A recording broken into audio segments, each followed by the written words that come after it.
Hello, ladies and gentlemen. This is Dr. Jaime Daniel.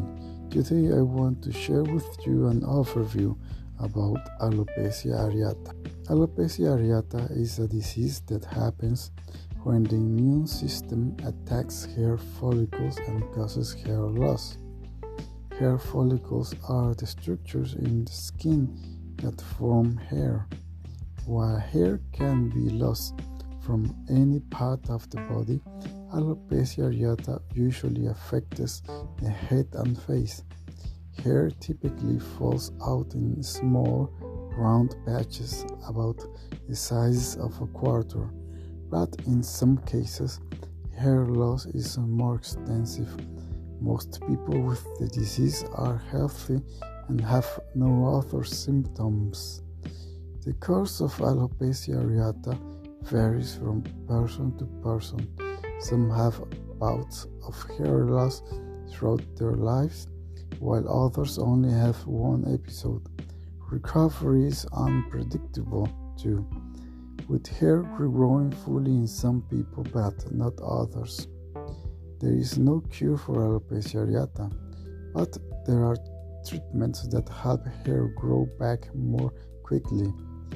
There are also resources to help people cope with hair loss. Anyone can have alopecia areata. Men and women get it equally, and it affects all racial and ethnic groups. The onset can be at any age, but most people get it in their teens, 20s, or 30s. When it occurs in children younger than age 10, it tends to be more extensive and progressive.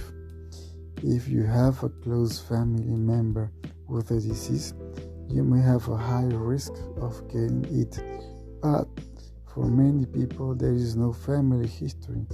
Scientists have linked a number of genes to the disease, which suggests that genetics play a role in alopecia areata. Many of the genes they have found are important for the functioning of the immune system. People with certain autoimmune diseases, such as psoriasis, thyroid disease, or vitiligo, are more likely to get alopecia areata, as are those with allergic conditions such as hay fever. It is possible that emotional stress or an illness can bring an alopecia areata in people who are at risk, but in most cases, there is no obvious trigger. There are three main types of alopecia areata. The first one is called patchy alopecia areata.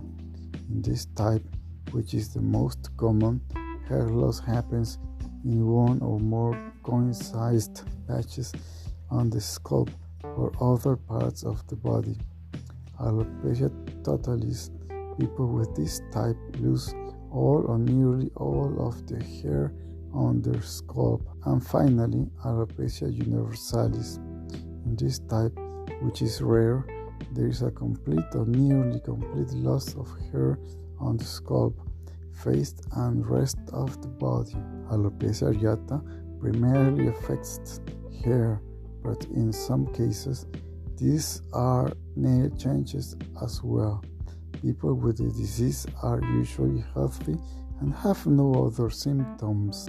Alopecia areata typically begins with sudden loss of round or oval patches of the hair on the scalp, but any part of the body may be affected, such as the beard area in men, or the eyebrows or eyelashes. Around the edges of the patch, there are often short broken hairs or exclamation point hairs that are narrower.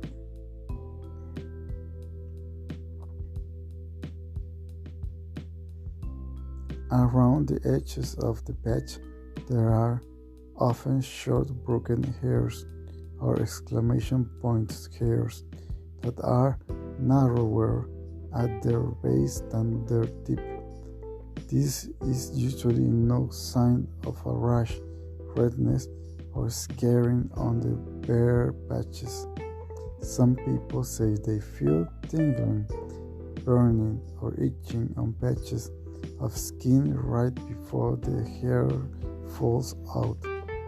When a bare patches develops, it is hard to predict that will happen next. The possibilities include the hair regrows within a few months. It may look white or gray at first, but may regain its natural color over time. Additional bare patches develop. Sometimes hair regrows in the first patch while new bare patches are forming. Small patches join to form larger ones.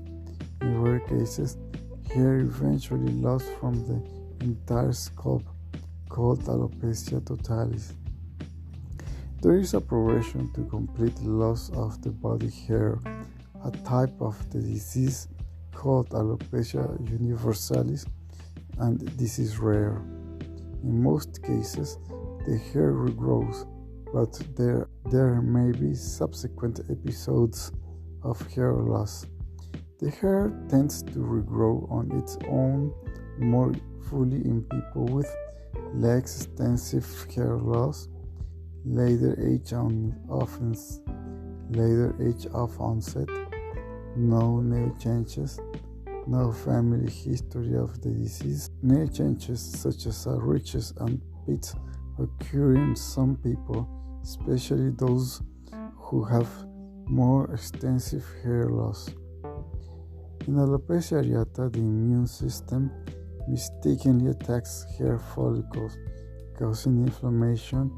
Researchers do not fully understand what causes the immune attack on hair follicles, but they believe that both genetic and environmental, also known as non-genetic factors, play a role. Well, I hope you enjoyed this episode. Remember, you can find us on the website as a Dr. Jaime Daniel. And thank you, and we will see the next episode. Goodbye.